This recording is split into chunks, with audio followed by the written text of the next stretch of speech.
নমস্কার বন্ধুরা, welcome back to my channel. কেমন আছো তোমরা সবাই? আশা করছি সবাই ভীষণ ভালো আছো, আমরাও ভালো আছি। তো আবার চলে আসলাম নতুন একটা ভিডিও নিয়ে তোমাদের সামনে।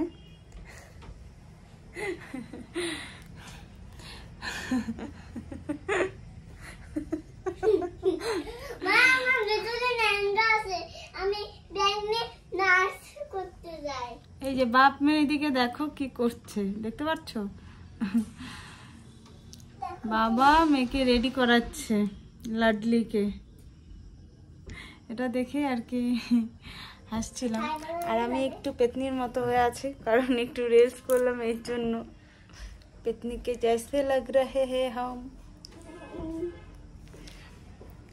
তো এখন বাজে 8:45, 7:40 বাজে এখন ঘড়িতে।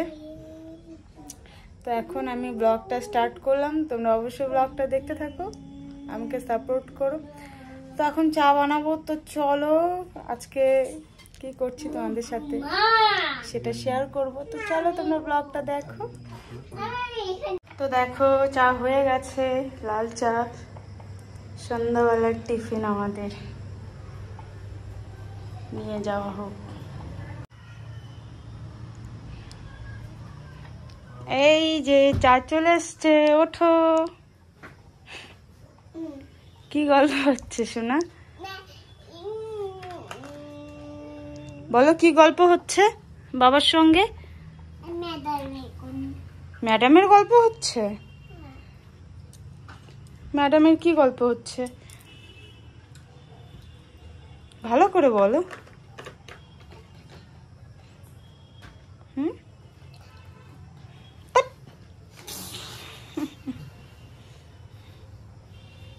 শোনা কি পড়াশোনা করবে?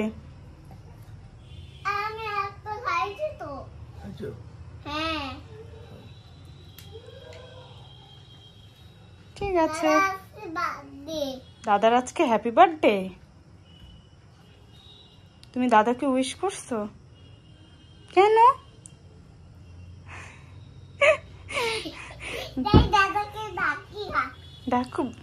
ডাকবা?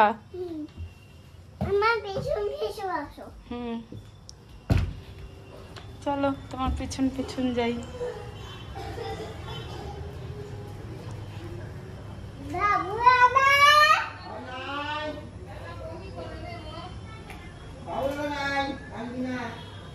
আমরা দাদার ঘরে পরে যাব, চলো এখন চা খাই। বলো আমরা চা খেয়ে আসি।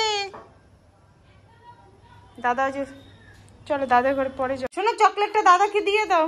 দিদি তুমি চকলেটটা দাও। জানো তো চা খেয়ে গেছিলাম সোনার দাদার ঘরে। আজকে সোনার দাদার বার্থডে, তো ওই জন্যই আর কি গেছিলাম। কি বলো তো, ওখানে গিয়ে আমার মনটা এতটা খারাপ হয়ে গেল, তোমাদের কি বলবো।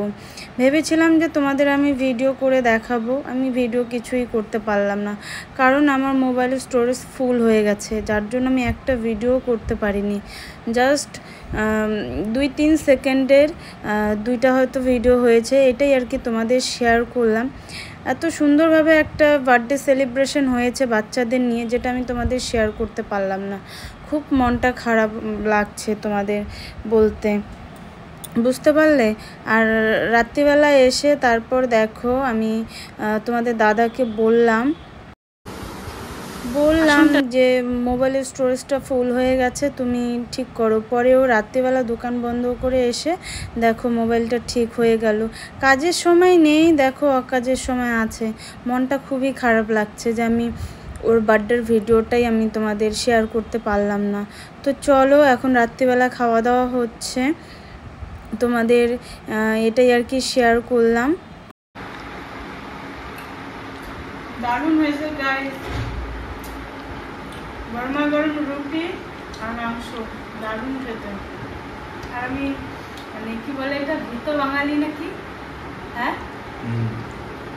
ওই জন্য সাথে একটু ভাত নিয়েছি।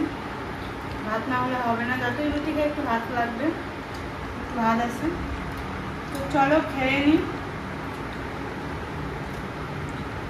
তোমাদের ব্লগটা কেমন লাগলো অবশ্যই কমেন্ট করে জানাবে, আমাকে সাপোর্ট করবে। আবার দেখাচ্ছি নতুন একটা ব্লগ। চলো সবাইকে টাটা।